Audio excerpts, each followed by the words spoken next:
The morning of June 12, 2017, dawned with the kind of crisp clarity that pilots cherish, a sky so blue it seemed almost artificial, with only a few wispy cirrus clouds drifting lazily above London Heathrow. British Airways Flight 762, a Boeing 777-200ER bound for Dubai, stood at Terminal 5, its twin GE90 engines humming with quiet power as passengers settled into their seats. The cabin carried the usual murmur of pre-flight routines: flight attendants stowing luggage, travelers flipping through magazines, the occasional chime of seatbelt signs being tested. Outside, ground crews moved with practiced efficiency, completing last-minute checks before the aircraft pushed back. Everything was ordinary. Everything was as it should be. At precisely 10:17 a.m., Flight 762 received clearance for takeoff. The massive jetliner began its roll down runway 27L, engines building from a whine to a thunderous roar as 115,000 pounds of thrust propelled it forward. The nose lifted, the wheels left the tarmac, and the aircraft climbed steadily into the sky, its shadow shrinking against the patchwork of suburbs below.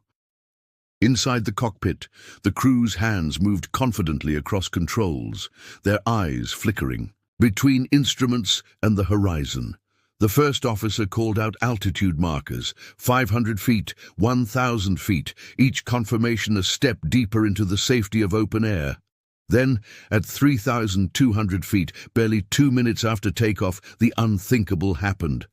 Deafening explosion ripped through the right side of the aircraft. Passengers near the wing would later describe it as a sound like a bomb detonating, a single catastrophic bang that shook the entire fuselage. In the cockpit, warning lights erupted across the instrument panel. The engine parameters for the right side GE90, one of the most powerful and reliable jet engines ever built, were spiraling into chaos. Oil pressure plummeted. Temperature gauges spiked. The aircraft lurched violently to the right as the thrust from the remaining engine fought against the sudden asymmetry. Outside, witnesses on the ground looked up to see a trail of thick black smoke unfurling behind the Boeing 777. Chunks of metal, some as large as car doors, rained down over residential neighborhoods in Windsor. The engine had not just failed, it had disintegrated. The fan blades, designed to withstand unimaginable forces, had sheared apart, tearing through the engine casing like shrapnel. The cowling, the nacelle, even parts of the wing's leading edge were shredded. Yet, miraculously, the wing itself held. The fuel tanks, though perilously close to the blast zone, remained intact. Inside the cabin, panic surged. Oxygen masks dropped from the ceiling as the plane's systems detected a loss of cabin pressure. A flight attendant, strapped into her jump seat, gripped the armrests as the aircraft bucked like a wounded animal. Passengers screamed. Some fumbled with their masks, their hands shaking. Others, in stunned silence, stared out the windows at the mangled remains of the engine, its internal mechanisms exposed like the guts of some mechanical beast. The smell of burning oil seeped into the cabin, acrid and thick. The pilots, trained for emergencies but never for something this visceral, reacted with precision. The captain, a veteran with over 20,000 flight hours, immediately throttled back the remaining engine to reduce asymmetry. His hands moved swiftly, silencing alarms, assessing damage, calling for emergency checklists. The first officer, her voice steady, declared an emergency to air traffic control. "Mayday, mayday, mayday. British Airways 762, engine failure. Request immediate return." Heathrow's controllers, their screens suddenly flashing with the aircraft's distress transponder code, scrambled to clear airspace. Departing flights were held. Arriving aircraft were diverted. Emergency vehicles, fire trucks, ambulances, police raced to predetermined positions along the runway, their sirens cutting through the morning calm. For the passengers, the next 8 minutes were an eternity. The aircraft, now a wounded giant, banked slowly in a wide, shuddering turn back toward Heathrow. Every bump of turbulence, every creak of the airframe sent fresh waves of terror through the cabin. A mother clutched her child, whispering reassurances she didn't believe. A businessman who had flown hundreds of times without incident gripped the seat in front of him, his knuckles white. The flight attendants, their training overriding their fear, moved as much as they could, checking on passengers, shouting instructions over the din. Then the runway appeared, a long grey strip of tarmac lined with flashing lights. The pilots aligned the aircraft with near-perfect precision, their focus absolute. The damaged wing, though compromised, held firm as the wheels touched down. Reverse thrust roared, brakes screamed. The smell of scorched rubber filled the air as the 777 decelerated, finally rolling to a stop at the emergency rendezvous point. Outside, firefighters doused the engine with foam, though the flames had already died. The cabin doors flew open, slides inflating with a hiss. Passengers poured out, some stumbling in their haste, others pausing to help elderly travelers. A few collapsed onto the tarmac, gasping, their legs unable to hold them. The crew, the last to leave, exchanged brief wordless glances. Relief, disbelief, the dawning realization of what they had just survived. Within hours, investigators would descend on the wreckage, collecting twisted metal, analyzing flight data, piecing together the story of how one of aviation's most trusted engines had come apart in mid-air. But for now, in the eerie quiet of the evacuated aircraft, all that remained was the faint smell of smoke, the hum of dying electronics, and the indelible sense that Flight 762 had danced on the edge of disaster, and somehow, against all odds, lived to tell the tale. The first responders reached the crippled Boeing 777 within seconds of its emergency landing, their vehicles forming a tight perimeter around the aircraft as foam continued to arc over the smoldering right engine. Firefighters, in heat-resistant suits, moved cautiously, scanning for hotspots, their boots crunching over debris scattered along the runway. Shards of twisted metal, some still warm to the touch, littered the tarmac, grim evidence of the engine's violent disintegration. The acrid stench of burned oil and melted composites hung thick in the air, mixing with the sharp chemical bite of fire retardant. Inside the cabin, the silence was eerie. Overhead, bins hung open, disgorging carry-on luggage in haphazard piles. Oxygen masks dangled like spectral reminders of the terror that had unfolded minutes earlier. A child's stuffed bear lay abandoned in an aisle seat, its button eyes staring blankly at the ceiling.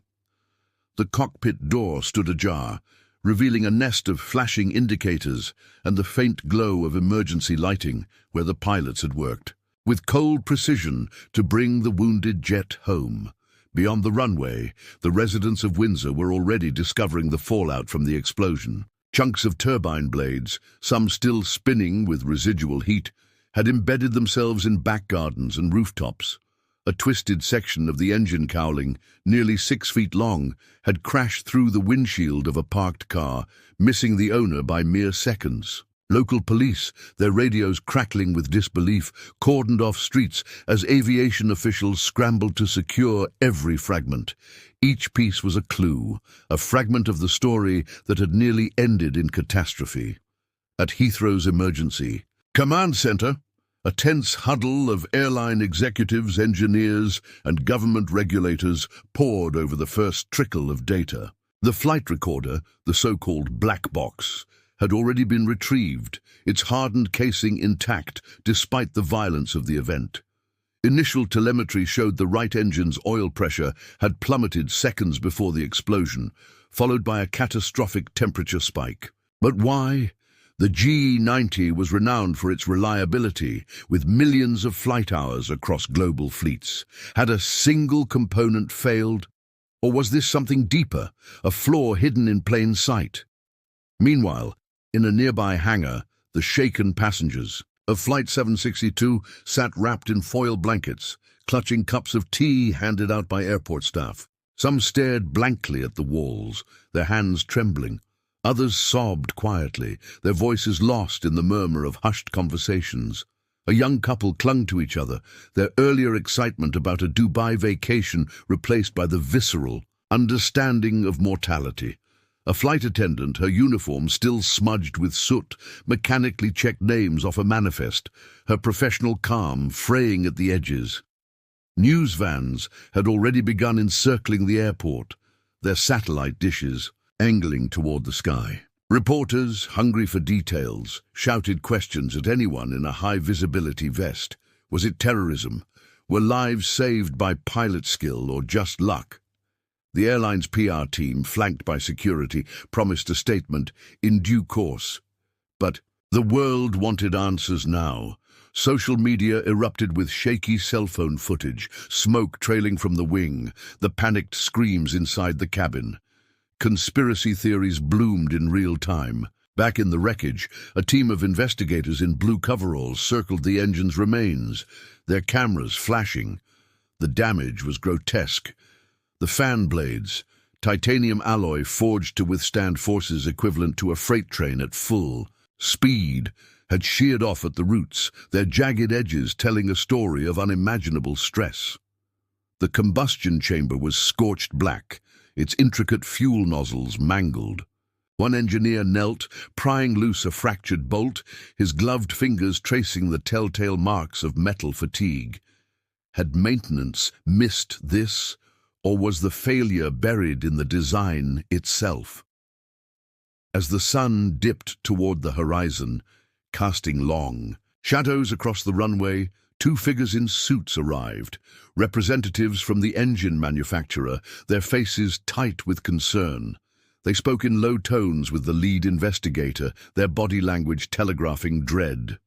Recalls, lawsuits. The financial and reputational stakes were staggering. Across the globe, every airline operating the GE90 would soon be reviewing inspection protocols, their fleets suddenly under a microscope.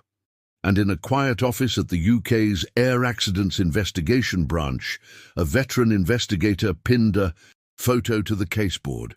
Flight 762's engine, mid-explosion, captured by an airport surveillance camera. The fireball was frozen in time, a split second of chaos that defied the illusion of control. He exhaled slowly, reaching for his coffee. This was just the beginning. The Heathrow Marriott ballroom had been hastily converted into a crisis center, its plush carpets now trampled by a steady march of shell-shocked passengers, airline staff, and harried Red Cross volunteers. Long tables lined the walls, strewn with bottled water, stacks of trauma forms, and the occasional abandoned jacket, left behind in the rush to escape the aircraft. The air hummed with low voices, the occasional choked sob, and the relentless tapping of laptops as British Airways representatives logged statements. Every face in the room told a story. Near the coffee station, a businessman in a rumpled suit stared blankly at his phone, his thumb hovering over the call button. He had been meaning to text his wife before takeoff, some mundane reminder about dry cleaning, but now the words wouldn't come. Across from him, a young woman, no older than 20, curled into herself on a faux leather couch, her arms wrapped tightly around her knees. She kept replaying the moment the engine exploded, the way the window beside her had rattled like it might shatter. Her fingers dug into her sleeves, seeking purchase on reality. At a corner table, a team of psychologists in navy BA polo shirts moved methodically from group to group, offering tissues, water, and the kind of practiced calm that only comes from years of disaster drills. One knelt beside an elderly man whose hands trembled so violently he couldn't hold his tea. "You're safe now," she murmured, though the words sounded hollow even to her. Trauma didn't dissolve with reassurances. It seeped into the bones, waiting for nightfall to truly announce itself. Meanwhile, in a private conference room, the flight crew sat under the fluorescent glare, their uniforms still smelling of smoke. The captain, a man who had commanded aircraft for 3 decades, rubbed at his temple as a company psychologist slid a glass of water toward him. His first officer, composed almost eerily so during the emergency, now picked at the edge of a stress ball, her nails leaving crescent marks in the foam. They'd done everything by the book. They'd saved lives. So why did it feel like failure? Outside, the press had begun to descend. A CNN crew set up near the hotel's revolving doors, the reporter smoothing her blazer before the camera light blinked red. Survivors describe moments of terror aboard British Airways Flight 762, she intoned, as if the headline could contain the enormity of what had happened. Behind her, a family emerged, their arms slung around each other, their faces averted from the cameras. The father, a stoic man in his 40s, later admitted to a BA rep that he'd written a text to his children mid-crisis, "I love you," and then deleted it, unable to confront the finality it implied. Back in Windsor, the residents, who'd witnessed the engine debris raining down, were grappling with their own surreal aftermath. A schoolteacher, pruning roses in her garden when the explosion tore open the sky, now stood in her driveway, pointing at the mangled turbine blade that had embedded itself in her lawn.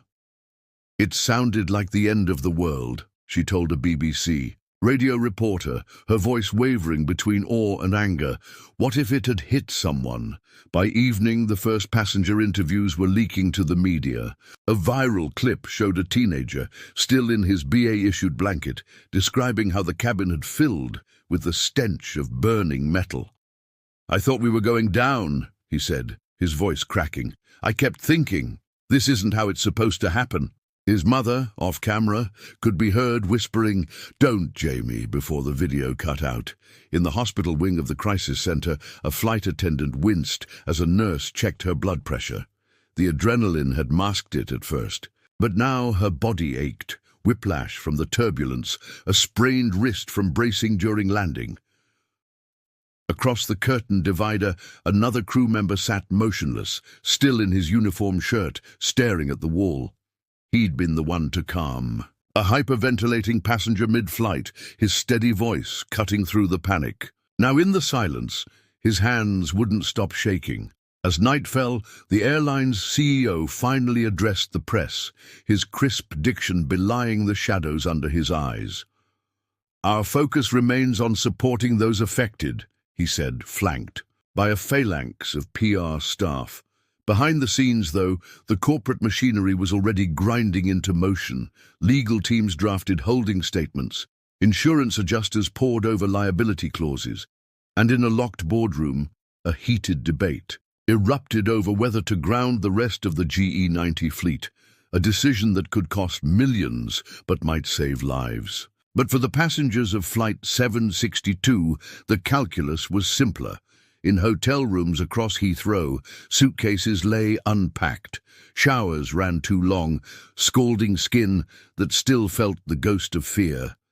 Phones buzzed incessantly. Friends, family, reporters, each notification a reminder that survival was just the first step. The real reckoning would come later, in the quiet hours before dawn, when the mind reruns the worst moments on a loop, and the body forgets, for a heartbeat, that the danger has passed.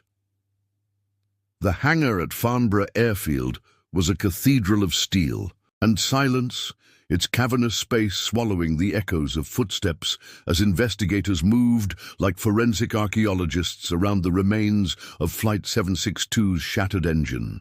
The GE90, once a masterpiece of modern engineering, now lay dissected under surgical lighting, its guts spilled across tarps in a grotesque exhibition of failure. The stench of scorched metal and residual jet fuel clung to the air, stubborn as a guilt. At the center of the wreckage, a senior investigator from the Air Accidents Investigation Branch, AIB, crouched, his gloved fingers tracing the fracture lines of a sheared fan blade.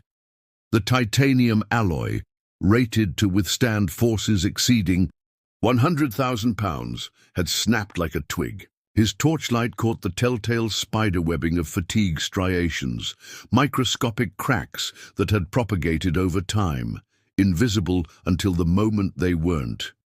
Nearby, a metallurgist from GE Aviation paled as she adjusted her glasses.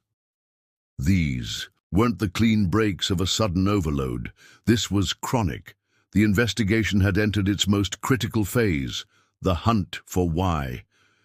Down the hall, in a makeshift war room, timelines sprawled across whiteboards in meticulous detail. Maintenance. Logs for the engine, designated GEGWS, were pinned alongside crew shift schedules and fuel sample reports. Every line item was a potential clue. A junior analyst, caffeine-eyed from sleepless nights, flagged a discrepancy. The engine's last hard borescope inspection, a camera probe of internal components, had been signed off 6 weeks prior, but the technician's notes were cursory at best. Blade roots visually clear, the report claimed, yet the fractures told a different story. By mid-afternoon, the AAIB team had isolated the failure's origin, the high-pressure compressor's 7th-stage rotor. A single bolt, no larger than a thumb, had worked loose over months of vibration, allowing a critical disc to shift microns off-axis.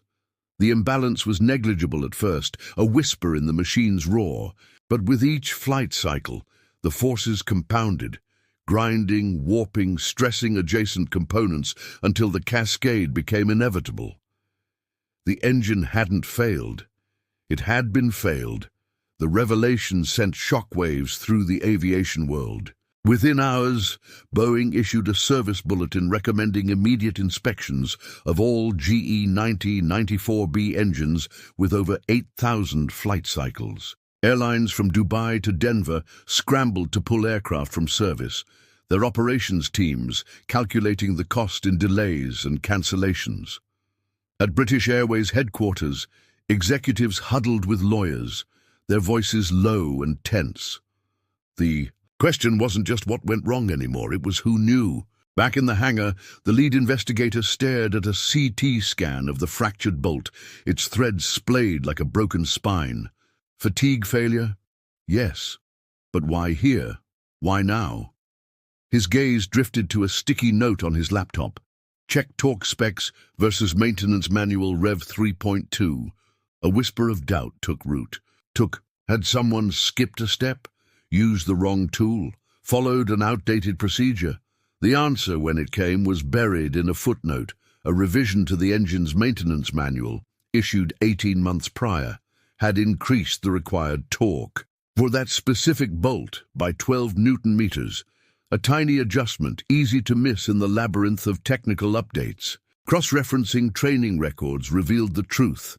The technician, who'd last serviced GEGWS, hadn't been recertified on the new standard.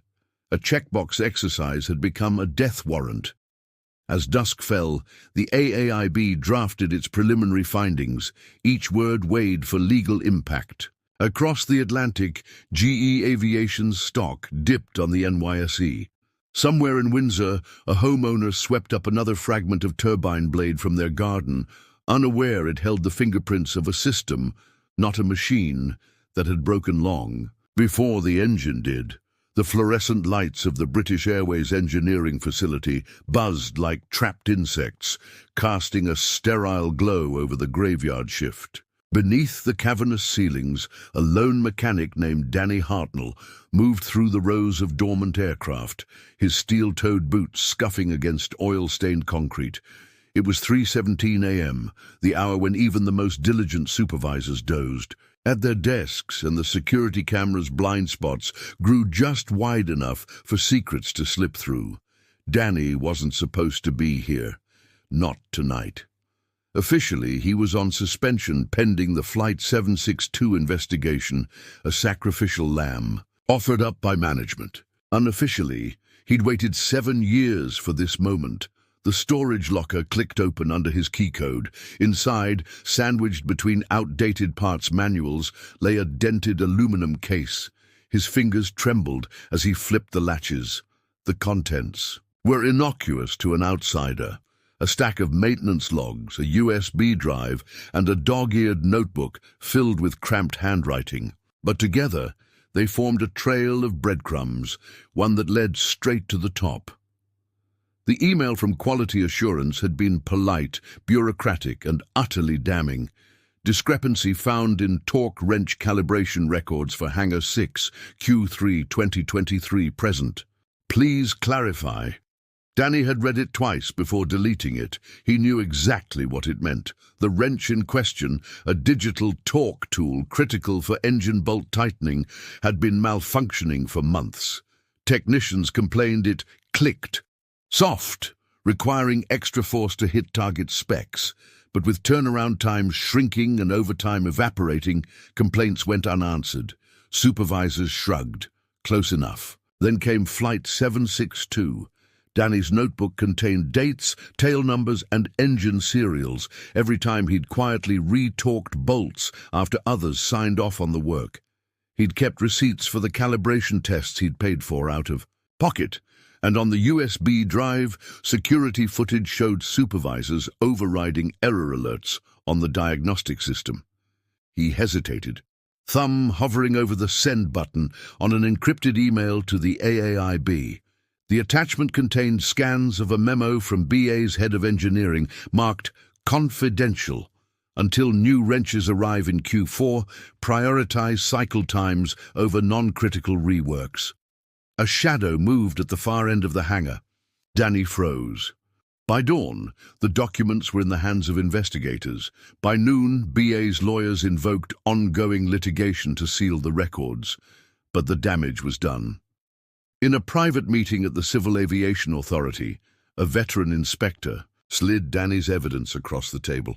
"This isn't negligence," he muttered. "It's institutional gambling." The numbers told the story.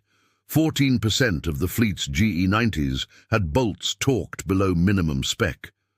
The airline had saved $2.3 million in delayed maintenance. Flight 762 was simply the first domino to fall. 1 week later, as BA announced enhanced quality protocols, Danny received a termination letter citing unauthorized facility access. His union rep argued, but the tide had turned. In the press, the narrative crystallized. A rogue technician circumvented procedures. No mention of the memo, no discussion of systemic corners cut. On his last walk out of the hangar, Danny paused beneath the tail of a 787. Somewhere above him, a bolt, perfectly torqued for now, held a turbine disc in place. He wondered how long it would last.